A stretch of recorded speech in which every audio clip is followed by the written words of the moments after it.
Hi guys, welcome back to once again. And इस video में हम डिस्कस करेंगे renin angiotensin system RAS system के बारे में, जिसको रेनिन एंजियोटेंसिन एल्डोस्टेरोन सिस्टम भी बोलते हैं। तो ये एक प्रकार की मल्टी ऑर्गन हार्मोनल सिस्टम है जो कि हमारे खून में जब ब्लड प्रेशर डाउन होता है तो उस दौरान ये एक्टिवेट होता है।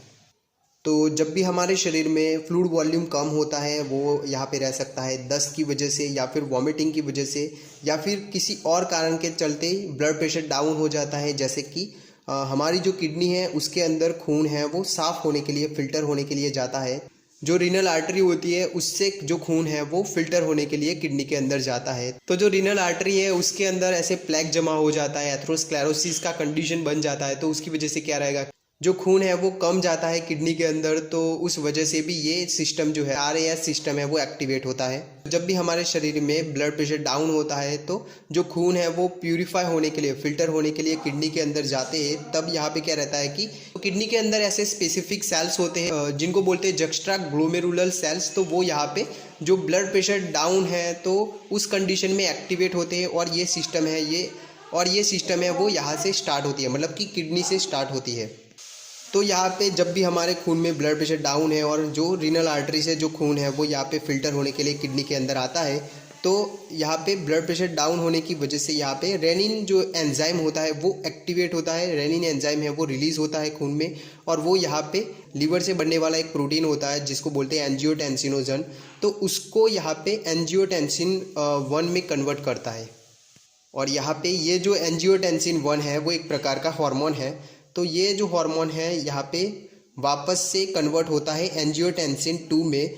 किससे होता है ये कन्वर्ट, तो ये एसीई एंजाइम होता है फेफड़ों के अंदर, वो यहाँ पे एंजियोटेंसिन 1 को एंजियोटेंसिन 2 में कन्वर्ट करता है, उसको रूपांतरित करता है। तो यहाँ पे एसीई है, इसको बोलते हैं एंजियोटेंसिन कन्वर्टिंग एंजाइम। बाद में यहाँ पे एंजियोटेंसिन 2 है वो एक्टिवेट करता है एल्डोस्टेरोन को, जो कि यहाँ पे एड्रिनल ग्लैंड से रिलीज होता है। अभी एड्रिनल ग्लैंड क्या होता है, तो एड्रिनल ग्लैंड है वो किडनी के ऊपर पाया जाने वाला एक ग्रंथि होता है जिसको बोलते हैं एड्रिनल ग्लैंड, जिसको सुप्रारीनल ग्लैंड भी बोलते हैं।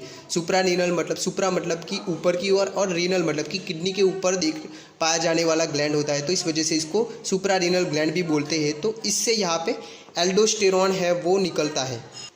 तो यहाँ पे आपको पता ही होगा कि जो हमारा किडनी है वो खून को साफ़ करने के बाद जो भी वेस्ट प्रोडक्ट बनता है उसको पेशाब के थ्रू निकाल देता है। तो यहाँ पे एल्डोस्टेरोन है वो क्या काम करता है, तो वो सोडियम क्लोराइड है, मतलब कि नमक है, और पानी है, इसको रीअब्जॉर्ब करता है, उनको निकलने नहीं देता। और इस तरह से यहाँ पे ब्लड प्रेशर बढ़ता है। दूसरा वे यहाँ पे एंजियोटेंसिन 2 है वो खून की नली को संकुचित करता है, उनको नैरोइंग करता है। तो उस वजह से भी यहाँ पे ब्लड प्रेशर जो है वो बढ़ता है।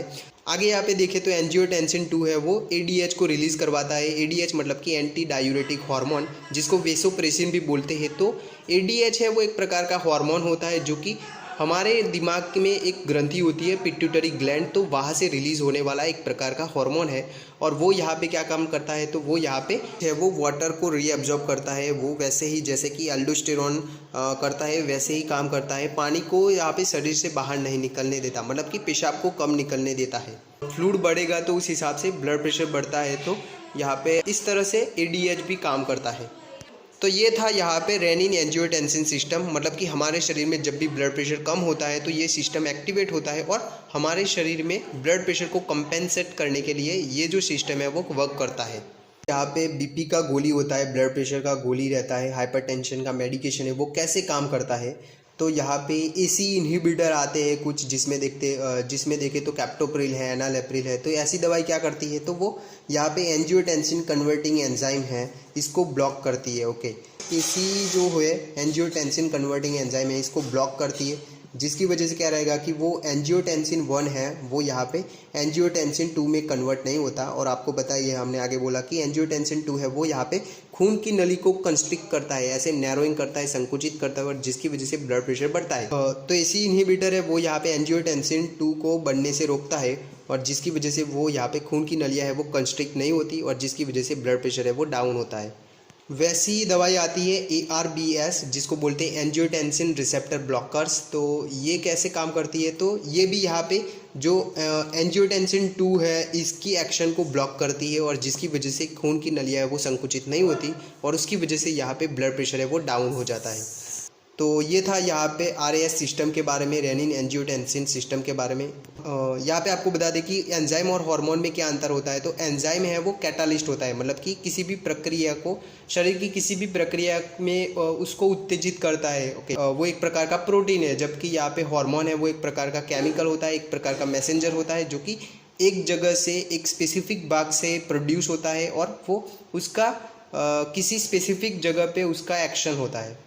तो ये था यहाँ पे rennin angiotensin system, RAS system के बारे में। आई होप आपको इस वीडियो से कुछ जानने को मिला होगा। Thank you.